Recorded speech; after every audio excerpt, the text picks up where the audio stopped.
जब कलयुग का प्रभाव नहीं होगा तो वहां पर क्या कर्म होंगे? वहां पर भगवत चर्चा होगी, वहां पर भगवान की कथा होगी, भगवान के गुणगान हुआ करेंगे। जब इस प्रकार से ब्रह्मा जी ने उनसे कहा, वे ऋषि उस नेमी को आगे करके, चक्र को आगे करके चले, और वो चक्र आगे चलता चलता संपूर्ण पृथ्वी पर घूमते घूमते उस जगह पर पहुंचा जहां पर नेमी सरायण कहलाता है। उस जगह पे जाकर वो चक्र की एक नेमी टेढ़ी हो गई, और जब नेमी टेढ़ी हुई तो उस नेमी को वहीं पर स्थित करके वो स्थान को नेमी सरायण कहते हैं। अब जहां भी भगवान की कथाएं होती हैं वहां पर काल की नेमी टेढ़ी हो जाती है। आपने भागवत में कथा सुनी होगी ना कि अजामिल नाम का एक जो चोरी किया करता था, जो तरह तरह के विषय में जीवन जिया करता था, और उसको लेने के लिए जब यम के दूत आए तो उसने अपने पुत्र को आवाज लगाई नारायण नारायण करके, और जैसे ही नारायण करके आवाज लगाई तो भगवान के पार्षद आ गए, और भगवान के पार्षद आए तो भगवान के पार्षद और यमदूतों के बीच बहुत बड़ा विषय है वो, उसमें संभाषण हुआ। और जब उनका संभाषण हुआ तो उसमें उन्होंने बताया, यमदूत बताते हैं कि महाराज हम गए थे और भगवान के पार्षदों ने हमको काम उसके प्राण लाने से रोक दिया।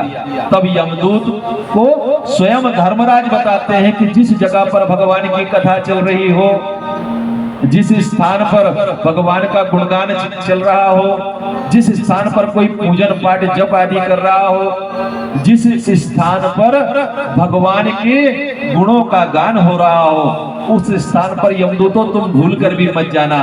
क्यों?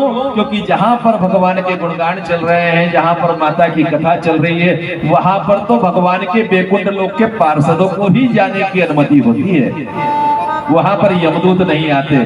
तो जिस जगह पर काल की नेमी टेढ़ी हो जाती है वो नेमी सरायण हो जाता है, और जहां पर भगवान की कथाएं होने लगती वो क्षण पे नेमी सरायण कहलाता है। तो अभी आप लोग कहां पर बैठे हैं? नेमी सरायण में।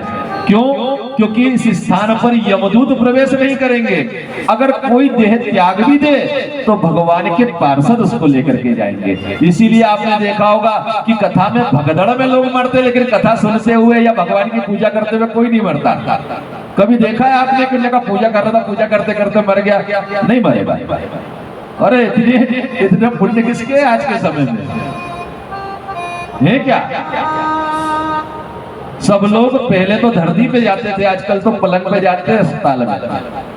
पहले के बुजुर्ग लोग नीचे उतार के रख देते थे, जाने जाते थे कि अब प्राण नहीं बचेंगे। आजकल तो खटिया पे ही जा रहे हैं, पैदा भी खटिया पे और प्रवेश भी खटिया पे। तो जिस जगह पर भगवान की कथा हो रही है वहां काल प्रवेश नहीं करता, काल की नेमी टेढ़ी हो जाती है, और काल की नेमी टेढ़ी होने के कारण वहां पर नेमी सरायण हो जाता है। और जैसे ही नेमी सरायण होता है वहां पर सूक्ष्म रूप से समस्त शौनक आदि ऋषि स्थापित हो जाते हैं। वे सूक्ष्म रूप से इसी स्थान पर बैठे हैं, वे भगवान की कथा, माता की कथा सुनने के लिए आए हुए हैं। अर्थात आप अकेले इतने नहीं हैं कि आप ही कथा सुन रहे हैं, और ऐसा भी नहीं है कि केवल शौनक आदि ऋषि कथा सुन रहे हैं। जिस जगह पर आप कथा सुनने के लिए घर से निकले थे ना पहला कदम, उसी समय आपके पितरों को स्वर्ग में प्रवेश दे दिया गया।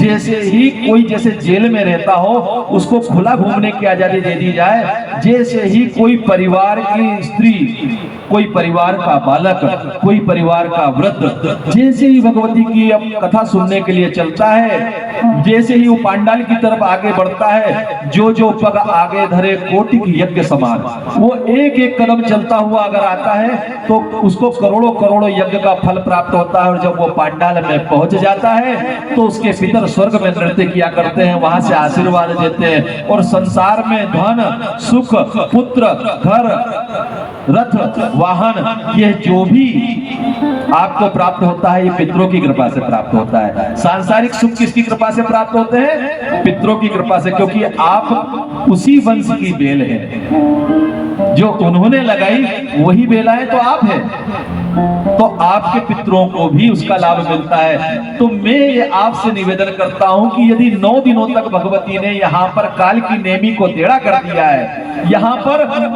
नेमी श्रायण का निवास कर दिया है, स्वयं राज राजेश्वरी मणिपुर लोक से भुवनेश्वरी यहाँ पर आकर के वाग्मय मूर्ति के रूप में बैठ गई है। और यहाँ पर जहां पर भगवती बैठ जाती है वहां पर तीनों देव और समस्त सृष्टि, आज सुबह से आपको लग रहा होगा कि सृष्टि आई थी कि नहीं आई थी, आज सवेरे से आपने देख लिया होगा, जब तक कलश यात्रा यहाँ से निकली नहीं तब तक सूर्य देव भी नहीं आया, क्योंकि सृष्टि देवी को आना था इस स्थान पर। तो पूरे खंडवा का एक वातावरण बनाया, कोई साधारण तिथि नहीं है आज बहुत बड़ी तिथि है। आपको पता नहीं, रौद्र संवत्सर तो शुरू हुआ ही है, लेकिन इस साल का जो स्वामी है वो गुरु है। इस वर्ष गुरु की सत्ता चलेगी और गुरु बड़े बड़े लोगों का मान मर्दन कर देंगे इस साल। जो बहुत अहंकार लेके चल रहे हैं इस साल, आप बड़े बड़े ऐसे लोग जिनके कि आपको लगता है कि इनका कभी सूर्य अस्त नहीं होगा, आप उनका मान मर्दन होते हुए देखेंगे इस साल। इस साल गुरु के सेनापति मंगल है, इस साल गुरु के सेनापति मंगल है। और मंगल यद्यपि सारे ग्रहों के सेनापति भी हैं और वे उग्र भी हैं, लेकिन गुरु के साथ होने से विवेक युक्त होकर के जो धर्मी और दानी लोग होंगे उनको बचाने का यत्न करते हुए बड़े बड़े लोगों को, कईयों की ऐसी स्थिति होगी कि जिनको बहुत बड़ा घमंड है धन का, वो रोड पे आ जाएंगे।